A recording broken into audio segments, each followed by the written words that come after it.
சோத்திரம் ஆண்டவரே, நன்றியோடு உம்மை துதிக்கிறேன் ஐயா. அப்பா பிதாவே சோத்திரம், இயேசுவே சோத்திரம், பரிசுத்த ஆவியானவரே உமக்கு கொடான கொடி நன்றி பலி செலுத்தி உம்மை உயர்த்தி போற்றுகிறோம், வாழ்த்தி வணங்குகிறோம். இந்த நாளை ஆசீர்வதித்து கொடுங்க. பாடலும் வார்த்தைகளும் ஆண்டவரே பிள்ளைகளுக்கு ஆசீர்வாதமாக இருக்கட்டும். கண்ணீர் கவலையெல்லாம் மாறட்டும். விடுதலையும் ஜெயத்தை எடுத்துக்கொள்ளட்டும். இயேசுவின் நாமத்தை கேட்கிறேன் நல்ல தகப்பனே, ஆமென். என்ன சொல்லி பாடுவேன் ஏசையா, நன்றி சொல்லி பாடுவேன் ஏசையா. என்ன சொல்லி பாடுவேன் ஏசையா, நன்றி சொல்லி பாடுவேன் ஏசையா. உள்ளமெல்லாம் மகிழுதே என் ஏசையா, உலகம் மறக்கின்றதே. உள்ளமெல்லாம் மகிழுதே என் ஏசையா, உலகம் மறக்கின்றதே. என்னோடு பேசும் தெய்வம் நீரே நீரே, உமக்காய் என்னையே தருகிறேன். என்னோடு பேசும் தெய்வம் நீரே நீரே, எனக்காய் உண்மையே தருகிறேன். அல்லேலூயா. என்ன சொல்லி பாடுவேன் ஏசையா, நன்றி சொல்லி பாடுவேன் ஏசையா. எனக்காக யாவையும் செய்தீரே, உன் அன்பை நினைத்து நினைத்து பார்க்கிறேன். எனக்காக யாவையும் செய்தீரே, உன் அன்பை நினைத்து நினைத்து பார்க்கிறேன். கரங்களில் என்னை ஏந்துகிறேன், தோளின் மேல் என்னை சுமக்கின்றேன். கரங்களில் என்னை ஏந்துகிறேன், தோளின் மேல் என்னை சுமக்கின்றேன். என்ன சொல்லி பாடுவேன் ஏசையா, நன்றி சொல்லி பாடுவேன் ஏசையா. இருள் சூழ்ந்த உலகத்திலே ஒளியாக வந்தீரே என் ஏசையா. இருள் சூழ்ந்த உலகத்திலே ஒளியாக வந்தீரே என் ஏசையா. கண்ணீரின் பாதையிலே நடக்கும் போதெல்லாம் களிப்பான நீரூற்றாய் மாற்றினீரே. கண்ணீரின் பாதையிலே நடக்கும் போதெல்லாம் களிப்பான நீரூற்றாய் மாற்றினீரே. என்ன சொல்லி பாடுவேன் ஏசையா, நன்றி சொல்லி பாடுவேன் ஏசையா. அல்லேலூயா. சோத்திரம் அப்பா, எங்களுக்காக யாவை செய்து முடித்திரையா. அன்பு நினைத்து நினைத்து நாங்கள் நன்றி பலி செலுத்துகிறோம். இருள் சூழ்ந்த உலகத்தில் ஒளியாக வந்திரையா, உமக்கு கொடான கொடி நன்றி அப்பா. கண்ணீரின் பாதையிலே நாம் நடக்கும் போதெல்லாம் களிப்பான நீர் ஊற்றாய் மாற்றுகிற தேவன். அல்லேலூயா. சோத்திரம். என்னோடு இருந்து ஆண்டவரே நீ பேசும் தெய்வமாக இருக்கிறீரையா. உம்மை அப்பா எங்களுக்காக ஆண்டவரே உண்மையே தந்தீங்கிறது அஜாதி ராஜனே. நம்மை துதிக்கிறோம், உமக்கு மகிமை செலுத்துகிறோம், கணத்தை செலுத்துகிறோம் ஐயா. இப்போதும் கூட கண்ணீரோடு கவலையோடு வேதனையோடு ஆண்டவரே டிவி முன்பாக அமர்ந்திருக்கிற பிள்ளைகளுக்கு விடுதலை கொடுப்பதற்காகவே ஆண்டவரே அப்பா நீ இந்த பாடலையும் ஆசீர்வாதத்தை நீங்கள் இந்த வீட்டுக்கு நீங்கள் கொடுக்கும்படியாக செவிக்கிறோம் ஐயா. பார்க்குற பிள்ளைகள் ஆசீர்வாதத்தை பெற்றுக்கொள்ளட்டும், ஒரு நன்மை குறைபடக்கூடாது. அல்லேலூயா. சோத்திரம் சோத்திரம். சம்பூர்ணமாக சாப்பிட்டு திருப்தி அடைந்து உங்களை அதிசயமாக நடத்தி வந்த உங்கள் தேவனாய கர்த்தருக்கு நாமத்தை எப்போதும் துதித்து கொண்டிருக்கிற ஜனமாக மாற்றுங்க ஐயா. உண்மை அறியாத ஜனங்கள் கூட உண்மை அறியும்படியாக வழிவாசலை திறந்து கொடுங்க. பேசும் தெய்வமாக ஒரு கல்லோ மண்ணோ அல்ல ஆண்டவரே, உயிரோடு இருக்கிற மறித்தேன் சதா காலமும் நான் உயிரோடு இருக்கிறேன் என்று சொன்னவரே. பிதாவின் வலப்பக்கம் அமர்ந்து எங்களுக்காக பரிந்து பேசுகிற தேவன் ஐயா. இப்போதும் கூட கண்ணீரோடு கவலையோடு இருக்கிற பிள்ளைகளுக்கு ஆண்டவரே விடுதலை கொடுக்கும்படியாக ஜெபிக்கிறோம். என்ன விண்ணப்பத்தோடு காத்திருக்கிறார்களோ அந்த விண்ணப்பத்தை ஆண்டவர் நிறைவேற்றும்படியாக ஜெபிக்கிறோம் ஐயா. அதிசயம் செய்வது உமக்கு ஆண்டவரே லேசான காரியம் ஆண்டவரே. படிக்கிற பிள்ளைகளை ஆண்டவரே பாதுகாப்பை கொடுக்கும்படியாக ஜெபிக்கிறோம் ஐயா. கோக்களை வளர்க்கிற சமூகம் இருக்கட்டும். சிறு பிள்ளைகள் வளரும் போதே தெய்வ பயத்தில் வளரும்படியாக அந்த ஞானத்தை பிள்ளைக்கு கொடுக்கும்படியாக நாங்கள் ஜெபிக்கிறோம் ஐயா. தேசத்தில் சமாதானத்தை கொடுங்க ஐயா. சமாதானத்தை குலைக்கிற பிசாசின் தலைகளை நசைக்கப்படுகிற இயேசுவின் நாமத்தினால் சுட்டரிக்கப்படுகிறோம்.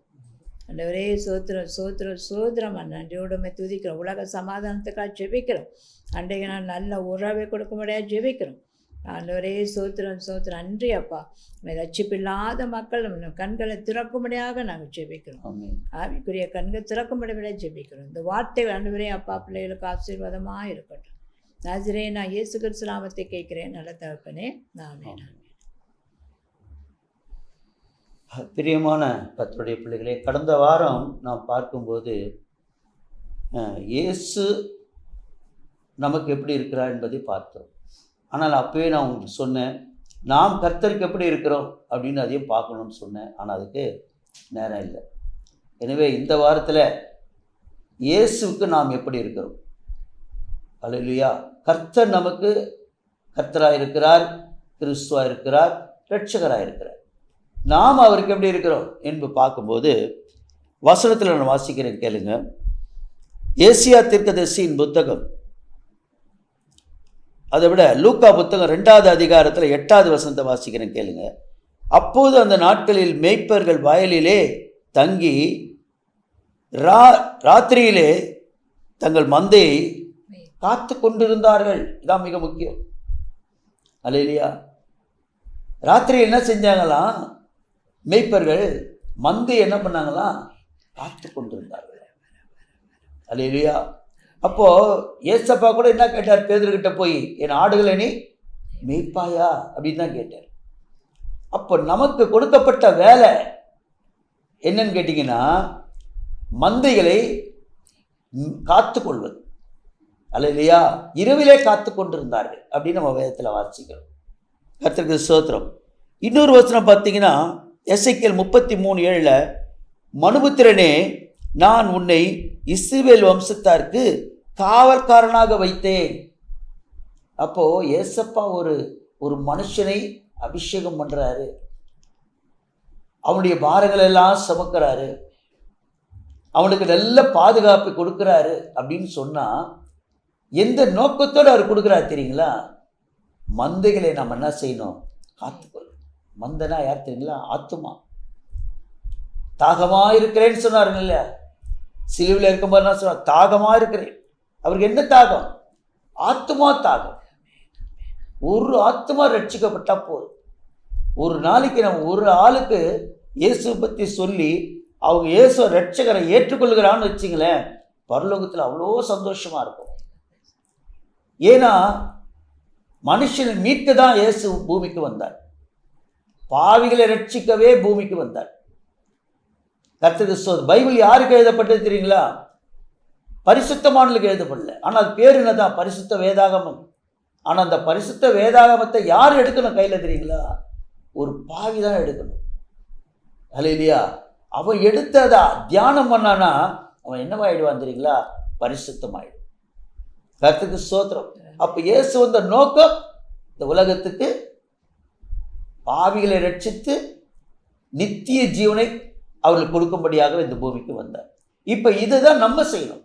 இயேசு ஏற்றுக்கொண்டு கொடுக்கப்பட்ட வேலை, நீ என் மந்தையை காத்துக்கொள். நீ எப்படி என்னை ஏற்றுக்குன்னு இன்னைக்கு ஒரு தைரியமா இருக்கிற. என்ன தைரியம்?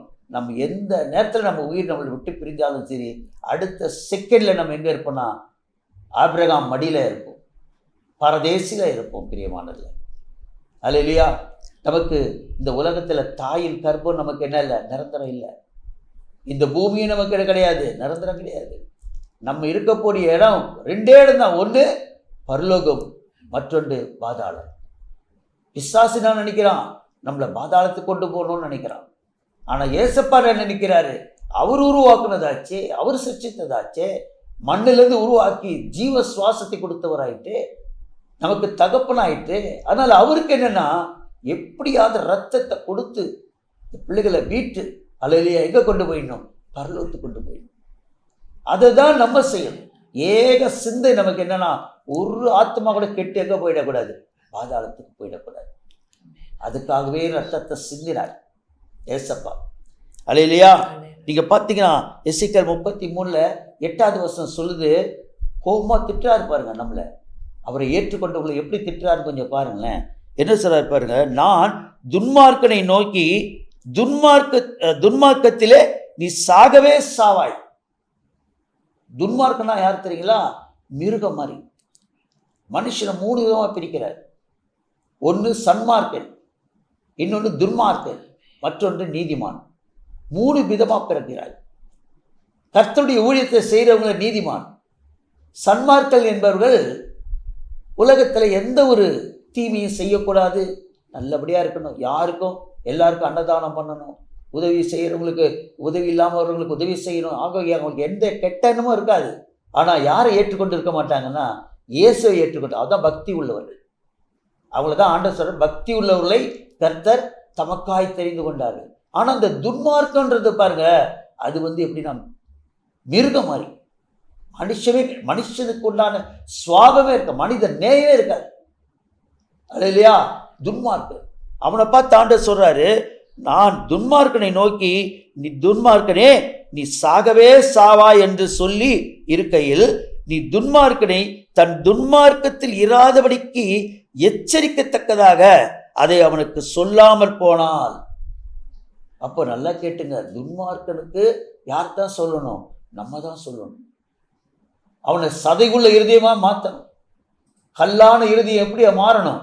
ஆண்டுடைய வார்த்தையினால அது சதை உள்ள இருதயமா மாற்றுவார். அந்த வார்த்தைக்கு அந்த அளவுக்கு என்ன இருக்குதுங்க? உயிர் இருக்குது. அல்லேலூயா. வார்த்தை எப்படி ஜீவன் உள்ளது. வானமும் பூமியும் ஒழிந்து போகும், என் வார்த்தை ஒரு நாள் ஒழியாது. அந்த வார்த்தையை ஒரு ஊழியக்காரங்கிட்ட ஒவ்வொரு மனுஷங்கிட்டே கொடுத்துருக்கிறார். அவரை ஏற்றுக்கொண்ட கிறிஸ்தவர்கள் என்று அபிஷேகம் பண்ணப்பட்டவர்கிட்ட கொடுத்துருக்கிறார். அதை நம்ம என்ன செய்யணும் தெரியுமா? துன்மார்க்கனுக்கு கொடுக்கும். ஐயோ அவன் துன்மார்க்க, அவன் அவ்வளோதான், அவன் அழிஞ்சு எங்கே போயிடுவான்? பாதாளத்துக்கு போயிடுவான், அவனுக்கெல்லாம் இயேசு அப்படி சொல்லவே முடியாது. ஒரு அல்ல சொல்லுவீங்களா? அவர் எல்லா தன்னிடத்தில் வருகிற ஒருவரையும் புறமே தள்ளுகிற தேவனை இல்லை. பாதாளத்துக்கு போக தகுதியா உள்ளவனை நித்திய ஜீவனுக்கு கொண்டு போக தகுதி உள்ள மாற்றத்தான் இயேசு உலகத்துக்கு வந்தார். எல்லார் மேலும் அன்புள்ளவர், நல்லோர் மேலும் தீயோர் மேலும் கூட அவர் சூரியனை உதிக்கின்ற தேவன். சத்துருக்களை என்ன செய்ய சொல்றாரு? சிநேகி, உன்னை சபிக்கிறவனை ஆசீர்வதி, உன்னை பகைக்கிறவனுக்கு நன்மை செய், உன்னை நிந்தித்து உனக்கு துன்பமான வார்த்தை பேசினா அவனுக்காக என்ன பண்ணு? ஜெபம் பண்ணு. அப்படிதான் சொல்றாரு. ஐயா யாரையும் பழி வாங்குன்னு அவர் சொல்லவே இல்லை. அல்லேலூயா. அவரை அடிக்கிறாங்க, அவரை காரி துப்புறாங்க. அல்லேலூயா. முடிஞ்சா எல்லாரையும் பாதுகாக்கிறன்றைய ரட்சகர்ன்றைய முதல்ல ஒன்று நீ பாதுகாத்துக்கோன்னு கூட சொல்றாங்க. ஆனால் அவர் என்ன சொன்னார் தெரியுங்களா? பிதாவே இவர்களை மன்னியும், இவர்கள் இன்னதென்று அறியாமல் செய்கிறார்கள். இன்னைக்கு நிறைய பேர் இயேசுவை எதிர்க்கிறாங்க. எப்படி சிலுவையில் அங்க யூதர்கள் எப்படி அவரை சிலுவையில் அரைஞ்சாங்களோ, நீ பரபாச விடுதலை ஆக்கு, கொலைக்காரனை விடுதலை ஆக்கு, ஆனால் இயேசு சிலுவையில் அரைன்னு சொன்னாங்களோ, அதே மாதிரி தான் இன்னைக்கும் இயேசு அநேக பேர் என்ன செய்ய சொல்றாங்கன்னா கொலை செய்யும்படியான எண்ணம் இருக்குது. இயேசு அவ்வளோ வெறுப்பாக இருக்கிறாங்க. ஆனால் அவர் என்ன நினைக்கிறார் தெரியுமா? பிதாவே இவளை மன்னியும், இவள் இன்னதென்று இவர்களுக்காகத்தான் நான் வந்தேன், இவங்களை மீட்டு பரலோகத்துக்கு கொண்டு போகணுன்ற எண்ணத்தோடு தான் நான் வந்திருக்கிறேன். ஆனால் அது தெரியாம அவங்க என்ன செய்யறாங்கன்னா என்னையே என்ன செய்யறாங்க? என்னையே அழிக்க பார்க்குறாங்களே. அதை மன்னிச்சு அவங்க என்ன அறியணும். அப்போ அந்த அறியணுன்றதுனா யாரை மூலையும் அறிவார்னா நம்ம மூலையும் தான் அறிவார். அல்லேலூயா. நம்மளை அதுக்கு தான் வச்சிருக்கிறார், நம்மளுக்கு காவல்காரனாக வச்சிருக்காராம். கர்த்தருக்கு ஸ்தோத்திரம். அதை சொல்லிட்டு நீ ஒருவேளை அதை சொல்லாமல் போனால் அந்த துன்மார்க்கன் தன் துன்மார்க்கத்திலேயே அவன் அக்கிரமத்திலே சாவான். கடைசியில் என்ன போவான்? இயேசு ஏற்றுக்காம கடைசியில் அவன் இறந்து எங்கே போயிடுவான்? பாதாளத்துக்கு போயிடுவான். எல்லாருக்கும் இறப்பு உண்டு, சாவான். அந்த சாவு இல்லை. மரணமே உன் கூர் எங்கே, பாதாளமே உன் ஜெயம் எங்கேன்னு சொல்லப்படுது. மரணம் என்பது யாருனாக்கா மரித்து பாதாளத்துக்கு போறவங்க. அதே நேரத்தில் ஜீவனுக்கு போறவங்க யாருன்னு கேட்டிங்கன்னா மரண பிரகாரம் உலக பிரகாரம் மரணத்தில் தான் இருப்பாங்க. ஆனால் அவங்க என்ன செஞ்சு கொண்டு இருக்கிறாங்க தெரியுமா? நித்திரை பண்ணி கொண்டு இருக்கிறார்கள். அல்லேலூயா. அவங்க தூங்குறாங்க, இவங்க மரித்து பாதாளத்துக்கு போகிறாங்க. அவ்வளோதான் வித்தியாசம். அவர் வருகையில் என்ன பண்ணுவார்?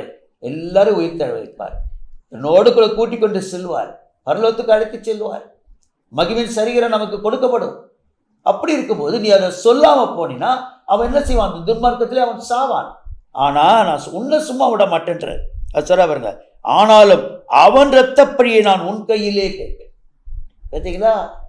நீ அவனுக்கு சொல்லாம போனினா இயேசுவை பற்றி, அவன் பாவி, அவன் ரட்சிக்கப்பட மாட்டான் அப்படிலாம் நீ சொல்லி அவனை வெறுத்தினா, அல்லேலூயா, அவன் பாதாளத்துக்கு போயிடுவான். ஆனால் உன்னை கேட்பேன், நீ என்னை பற்றி சொன்னியா, நான் உன்னை கேட்பேன். அதுக்கு நீ தான் என்ன செய்யணும்? கடன் கொடுக்கணும். அல்லேலூயா, வசனத்துக்கு கடன் கொடுக்கணும். பிரியமானல ஜெபம் பண்ணலாமா? அன்பான தேவனே, அருமை ரட்சகரே, ஆவியானவரே, திருத்துவ தேவனே, உமது பிள்ளைகள் உண்மை அறியறது பெருசு இல்லைப்பா, உண்மை தொழுது கொள்கிறது பெருசு இல்லைப்பா. அவர்கள் உண்மை ஏற்றுக்கொண்டது போல அதில் நிலைத்திருந்து மற்றவர்களை கர்த்தருக்குள்ள நடத்தின ஆண்டவர், நீ ஸ்திரப்பட்டு நீ அநேகரை ஸ்திரப்படுத்து என்று கர்த்தர் சொல்லுகிறாரே, அந்த ஊழியத்தை எல்லாரும் செய்யணும். எவன் ஒருவன் மனிதர் மத்தியில் என்ன அறிக்கை செய்கிறானோ அவனையே நான் பிதாவின் மத்தியில் அறிக்கை செய்வேன் சொன்னீங்களே, எல்லாரும் அந்த வைராக்கியத்தோடு கூட வாழட்டும், ஜீவிக்கட்டும். பரிசுத்த ஆவியின் ஒத்தாசையுடன் நசரேயனாகிய இயேசு கிறிஸ்து நாமத்தினாலே கேட்கிற ஜீவனுள்ள நல்ல பிதாவே, ஆமென்.